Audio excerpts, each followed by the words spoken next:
Welcome in to another edition of the Stingers Up Sacramento State Football Podcast. I'm your host, Jason Ross.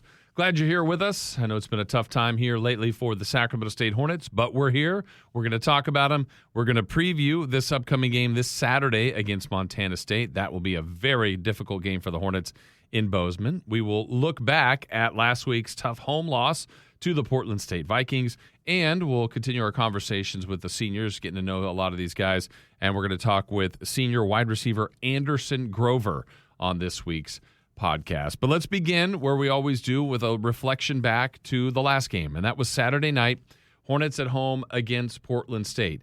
To me, this was really an opportunity to try to finish the season strong. I really had high hopes for this game for Sacramento State. I know there was a good week of practice.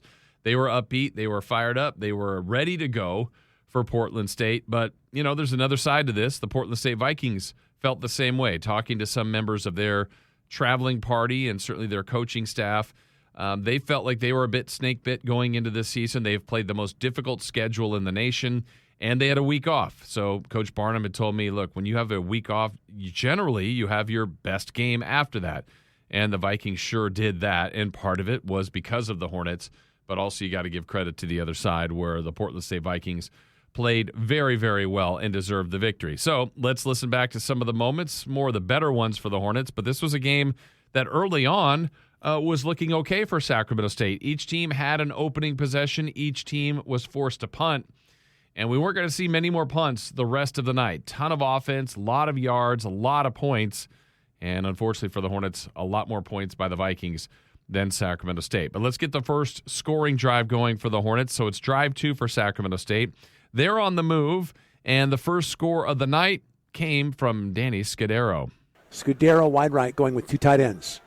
Vikings load the box, send Scudero in motion, run the reverse to Scudero, turn the corner inside the 15, 10, 5, into the end zone for a Sac State touchdown. 25-yard end around, and Scudero to the house. You couldn't keep up with him, Dave. He was running so fast. Once he turned the corner, he went from 20-yard line to goal line in between breaths. That was nice. Fastest player on the team, and Sac State strikes first. Wow. And Schreiner on for the point after. So 7-0, Sacramento State with the lead at this point. And after one quarter of play, the Vikings would match it, so 7-7. And I think about one of the plays that will stick with me that kind of epitomized the night and maybe the entire Sacramento State football season of 2024. Carson Conklin was on offense and was very well aware that there was going to be offsides on the defense of the Portland State Vikings. So as a wise play, he decided, look, let's throw downfield. It's a free play. Let's see what we can make happen. Ball gets intercepted, not a big deal. But it becomes a big deal when the whistle's not blown, which is the right thing for officials to do, and the play resumes. Now, several Hornets knew it was a free play and kind of gave up on it. The one that did not, which I still will compliment and appreciate, but Coleman Kuntz, the tight end, just is trying to save a touchdown from happening because you just don't know. The Hornets knew a week before when they were playing at Idaho State, they thought they had a touchdown. It was overturned to a touchback that was then looked at on video. They kept it that way. So Kuntz playing through what was no whistle and was really one of the few Hornets fighting to save a touchdown return of about 80 yards and goes all the way downfield and does make a tackle, but you could tell when he made the tackle, it didn't look good. It didn't look clean. He was down on the ground, slammed his helmet, was very frustrated, and was part of the night of a lot of injuries that happened for Sacramento State. So you reward him, or applaud him, I should say, for making an effort play. The irony and just the cruel reality of it is he gets injured on the play, and that has just been the theme of the season for Sacramento State. So 7-7, we take it to the second quarter, but there are injuries already now. Kuntz is out of the game with the injury at tight end. They already have Austin Gerard, an injured tight end, Jay Rudolph, an injured tight end, Gavin Nelson, an injured tight end. So they're going deeper and deeper and deeper into this depth chart, but they found it. Carson Conklin, near the goal line, finds tight end Jaden Blagg. Hornets had the ball on the Portland State 3-yard line, attacking from left to right, going with two tight ends. Ezra Malini in the backfield, standing behind Conklin, now under center. Vikings load the box. First and goal from the 3-yard line. Carson fakes the handoff, now rolling to his right. Has an option to run or pass. Pump fake, throw into the end zone. Wide open. Sac State touchdown. He is definitely a pass-first quarterback. How many quarterbacks would have run that ball in, but not Hart Conklin. He wants to throw. Jaden Flagg, by the way, his first reception and a touchdown. I would definitely go 9 out of 10 quarterbacks would have just ran that in, but he wanted to give a touchdown, and, that's a team player. But, yeah, he easily could have ran that in right there. That final pump, easily could have scored.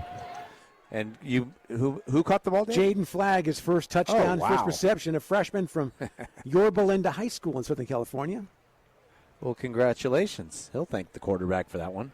So 14-7 Sacramento State at this point. Then it's 14-14, followed by 17-14 Portland State. And right before the half, nice job by Sacramento State, moving the ball, getting in a spot where they can score. And before the half, Conklin would find senior wide receiver Jared Gibson. It's now first down from the 8-yard line. Gibson over 2,000 yards for his career, his second catch on this drive. Dropping back is Conklin. Quick hitter to Jared Gibson for the Sac State touchdown. Mr. Clutch has given the Hornets the lead. Oh, like a Gibson Les Paul. Jared Gibson is just smooth. 7-play drive, Steve. 6 of those pass. That was just establishing positioning. I compare him to Tim Brown. He uses his body. He's athletic, and he used his body to just cut off the field from the defender like a post-up in basketball and makes the play. TD. So the Hornets got on the board. They did leave a little bit time for Portland State. Well, only the second drive the Vikings had without a score. They just ran out of time, didn't have to punt, but that would be the last time that the Vikings didn't score. So, again, 21-17 at the half.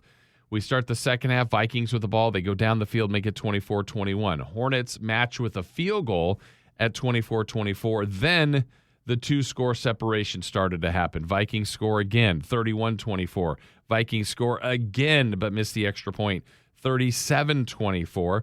So the Hornets looking to make something happen. This was one of the better plays of the night. Late in the third, Carson Conklin finds Anderson Grover. Second down and 10 from the 47-yard line of Portland State. Gibson in motion. Rolling to his left is Carson Conklin. Going deep again. Has Grover out there. Anderson's caught it for a touchdown. Wow!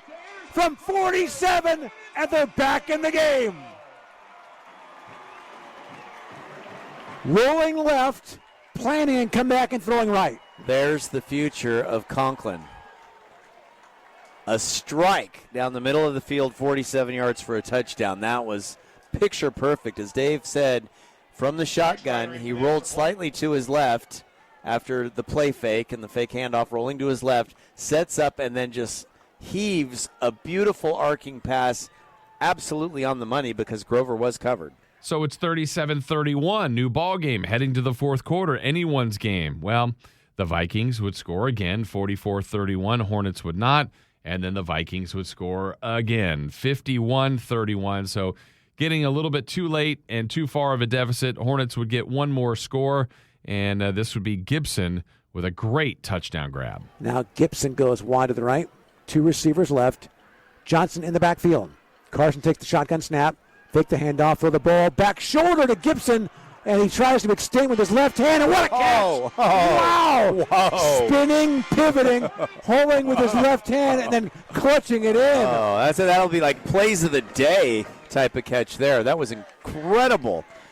Like you said, he had to pivot, spin, and dive, and then made a one-handed catch that bounced off his hand, and he had to bring it in with the other hand, by the way, while he's falling out of bounds. What a catch. All right, there's a highlight. For Carson, his 4th touchdown pass of the game. Those highlights, as you heard from Steve McElroy, Dave Lewis on the call, and Danny Sullivan. Well, the final ends up one more score for the Vikings, and they win 58-38. So a season that had a lot of hope in it. The Hornets were trying to get to the postseason for a 5th consecutive year. it's truly remarkable what they had done in the previous 4 years to get there with some Big Sky championships, some playoff appearances, and this year ranked a lot of the early part of the season.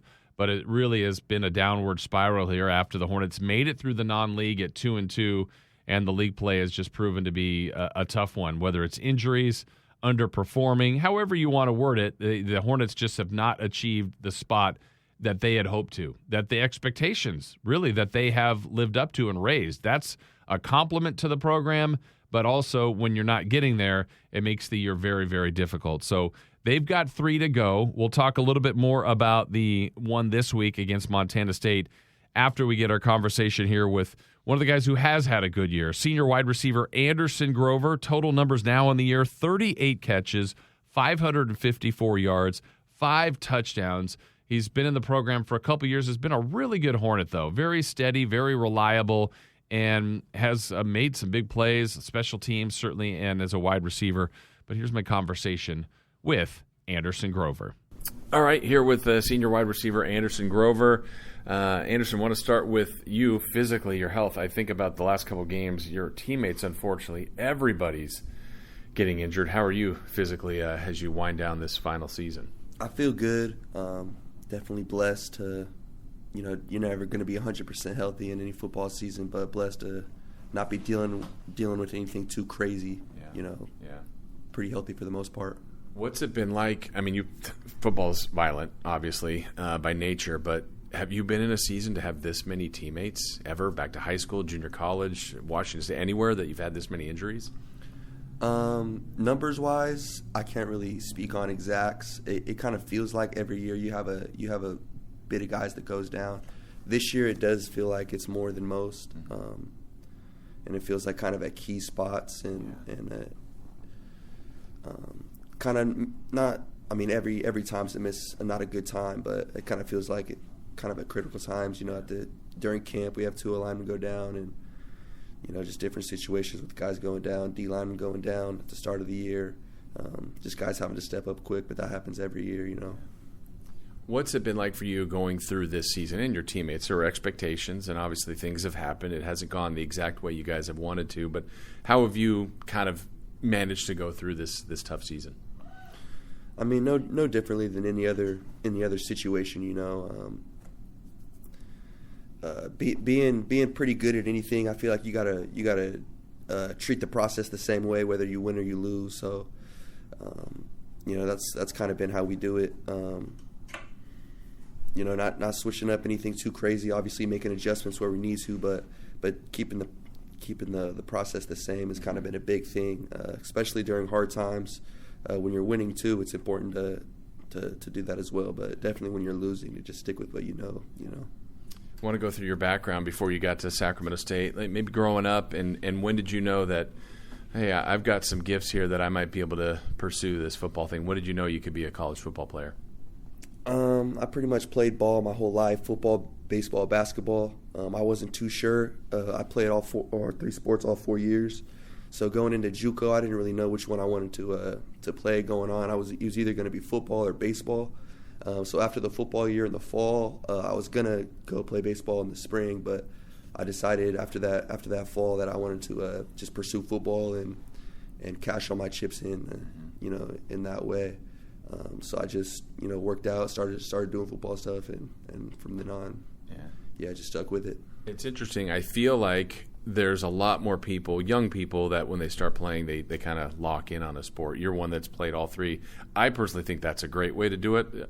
What's your thought process on, from being very young, focusing on one or playing everything? I think there's no specific mold. You obviously people do it different ways. Great athletes have done it both ways. So whatever works best for the specific athlete. I think some guys need to kind of focus in. If they want to be great and be able to play at a high level, you kind of have to focus in at an early age to be able to master all those skills. But it's also a big advantage in playing different sports and the different movements that come with all those things and the different skills. So there's no one way to do things. There's 1,000 ways to skin a cat. But as long as you work hard, you can make it happen. Do you miss baseball, basketball at all? Yeah, for sure. Yeah. just the intricacies and the different games and how the games are different, and the details and the different strategies of the games. You definitely miss for sure. Yeah. Any pickup basketball amongst your Hornet football teammates going on? Like, who's the best basketball player on the team? Best player, I can't single out anybody, but I could definitely say the Whiteouts have the best room. Yeah. Definitely on the team, I would say. All right, so you're growing up, you're getting pretty good, you're playing football, now you're locked in, you end up at Modesto JC, then eventually you have a camp here in Sacramento State, and Washington State spots you? Yeah, so the camp at Sac State is really good. They do it really well, or we do it well here. They bring a lot of coaches in, a lot of different teams, so you're going to have a lot of eyes on you if you come to the Sac State camp. So performed well there, and then was able to get an offer at Washington State, and then took that. And then was up there for 2 years, and then decided to come a little closer to home. Who brought you back? What was the coach that said, okay, we got to bring you back closer to home? I think the day after Tyson Prince got hired, I think he gave me a call. It was Tyson Prince that brought me over here. Yeah. Then your first game, if I remember right, as a Hornet, Nichols down there at Thibodeau, catch a touchdown in your first game, and been catching many more since. How would you describe your 2-year run as a Hornet? Positive overall. I definitely enjoyed my time here. Was glad I made the move, and was glad I was able to wear the Sac State green and contribute. Definitely positive overall. Was been very thankful. One of my favorite moments earlier this year was a home game. I think it was your family. I don't know if it was the entire family, but they had the Chick-fil-A tent, and you're catching a streak right down there. Or the touchdown's coming right to them. There's several videos of that. Did you know they were there when you caught that touchdown? And kind of take us through that whole play and moment. Yeah, definitely knew they were there. Definitely was hoping to get one in front of them. Mm-hmm. That would have been very cool. The week before, I think we had Ewu, and I caught a touchdown, a little back shoulder fade, right in the same spot. And I was just thinking, hopefully we could do the same thing again, make it happen next week. And then it ended up happening right in front of them. And then it was definitely cool to share that moment with them. Yeah. Was that your dad that jumped out right away? It was my pops. Yeah, that was my pops. Yeah, I don't know what got into him right there. And then I think I've seen do you have a sister that had the slow-mo video, or was your mom? I don't know. Someone had the video. I'm not sure. There's probably a few videos. Sister was there, mom was there, a lot of uncles and aunts there. So yeah. It's a good time. As far as you've had a couple of them lately too. I mean, you're back end here of this season. You're getting a lot of catches, a lot of production. I know it's about the team and winning, but how do you feel you've done in your senior season? I feel like we took advantage as a whiteout room of a lot of the opportunities in the off season to get better, and to take a lot of the ownership of how we were going to be as an offense. So I think during the season, I think we've displayed that. I think when our numbers called upon, when we need to make a play, I think we're there. I think we do our job very well to a high standard, high efficiency. So I think the senior season's gone well, and I think it's just a testament to what we did in the off season as a group. You've had a couple quarterbacks throw you the ball, Bennett, and now Conklin. Conklin's just kind of getting started, putting up some pretty good numbers as a freshman. Where do you see him when he's all done as a Hornet? I think he, just the intangibles that he has, his arm, what his arm can do, I'm blanking on the word, but he can do so many things with the football. Just so fluid in what he can do, and his mindset. He has that to go along with it. He's a redshirt freshman, so he's young right now, but you can tell he's young, and he knows he's young too. Yeah. So he knows he has a lot to learn, and I'm really excited for him. I really think the sky's the limit for Conk, and just his arm talent is through the roof. And he has the mindset to go along with it. So if he keeps working, I think he could be really, really good. Yeah, you mentioned being fluid. I admire you on the punt return because you make that look so easy, whether it's an end over end, a knuckleball, a spiral, high one into the night there. They put you back there because there's 100% trust. Have you always just been so confident back there as a return man? Yeah, confidence. It just comes from putting in the work. Mm-hmm. So. Definitely there was a time where I was unconfident and, was shaky, but I put the reps in and then, just built the confidence over time and, rep after rep, just seeing how the ball spins and how it moves. And, Yeah, definitely confident right now. So, but it's because of the work put in. What about you got a couple more games to go? What would you like to see after that? What are your plans after the football season? Whatever God has in store, I'm ready to attack. I think I built definitely a work ethic through football. A lot of ups and downs and struggles that life throws at you. So, whatever happens. I'm gonna do a pro day here. Continue to work hard and train for football. And see where that takes me after that. Go back to Modesto. Got a lot of fam over there. Just see what the Lord has in store. I have a fiance, so we're getting married March 29th. Wow. So, that got that to look forward to. So, yeah, a lot of positives in the future. For sure. Well, that's exciting. Are you on wedding plan duty? Is that her? I mean, how's that breaking down? I do what she lets me to do and what she tasks me with. But she's great. She's on top of it all. She likes doing it. She's really happy, taking care of things for the most part. But yeah. That's a really exciting time. Congrats on that. How many you got some teammates on the invite list, or maybe I shouldn't say that. Some guys may not. That's a big group you got there. Yeah, no doubt. It's definitely hard, being an athlete in general, being on a few different teams. There's a lot of guys that you got to leave off, but there will be a few on the list for sure. Yeah. Any, I don't know, maybe this is too far out. Maybe not. First dance song? Like, do we got all that planned yet? I think we do have our first dance song planned, but I'm definitely not going to say it. But that was definitely more the things that I had control of. Yeah. That type of stuff more than anything. So if it's not football, and I hope it is football, if that's what you want, if that's the plan, like you said, is God's plan for you, what other options as far as what you studied and what other things you may look to go into if it's not football? So I got my degree in communications. I thought it was pretty diverse. You could do a few number of things with that. My pops is a general contractor in Modesto. So, I definitely have had interest in doing that for a long time. But I also want to kind of stay around the game, and I kind of want to train kids. Nice. Train kids in a way. And, I'm still kind of thinking things out in that sense. But, definitely a lot of doors that could be open and, doors could close. So just kind of taking things day by day and trying to maximize the season for sure. Well, last thing for you is, as you end up finishing your year here at Sac State as a football player, what is a memory or two that you'll take with you that you'll never forget? A couple core memories. Whether it's individual or team. I mean, you guys had the playoff run last year. Your own individual success. Yeah. Coming back to last year, beating North Dakota State in that playoff game, felt pretty good to go on the road and get a playoff win. Win? The Stanford win. Yeah, going back to that, Stanford win was a great team win. That one felt good. And, 10 years down the road, it's going to be good looking back as an FCS team that beat Stanford. Yeah. I'm 3-0 against Stanford in general, so oh, wow. That feels pretty good. That's amazing.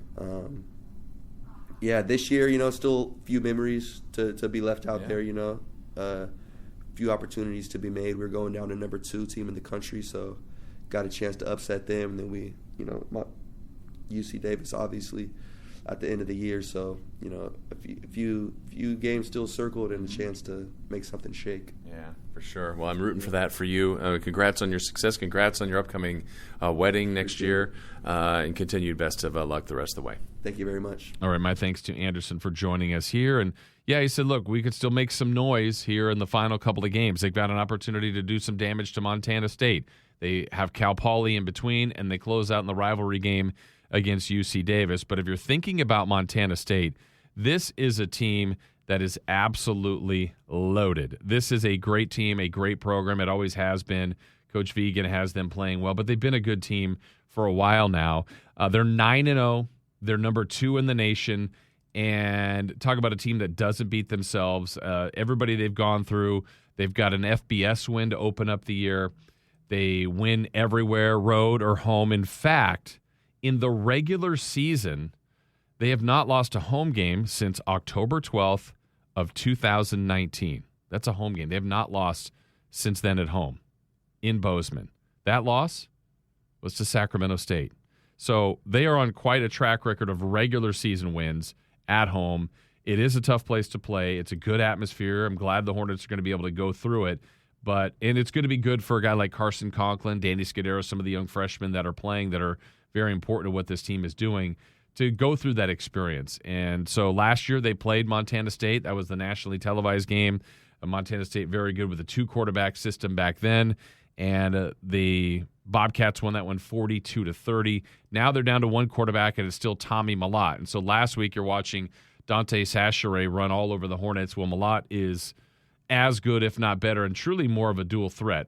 Watching Sachere last week, he had a great game, but he wasn't as much of a thrower as he was a runner. For Mellott, he could do both, and that's going to make him a problem certainly on Saturday for this Hornet defense that is depleted. It's injured. They had a lot of guys get hurt in the game. They've had a lot of guys get hurt throughout the season. They were getting multiple MRIs this week, and so they're going to have to field a team and go out there and compete. That's the bottom line. No one's going to feel sorry for them, and that's the opportunity that they've got ahead for them. And I'm anxious to see how they play. Look, they are going to be heavy underdogs. There's not a lot of expectations for the game, but you can always learn about your team, about your program, about your players each and every week. All they could do is pull off an upset. If they lose, that's the way it's supposed to go as far as on paper, but they're not going to have that attitude. I want to see how they look going through this experience as what would be probably heavy underdogs, just the way they've been playing and the way Montana State has been playing. So we'll be back next week, though, to recap what happened there, to see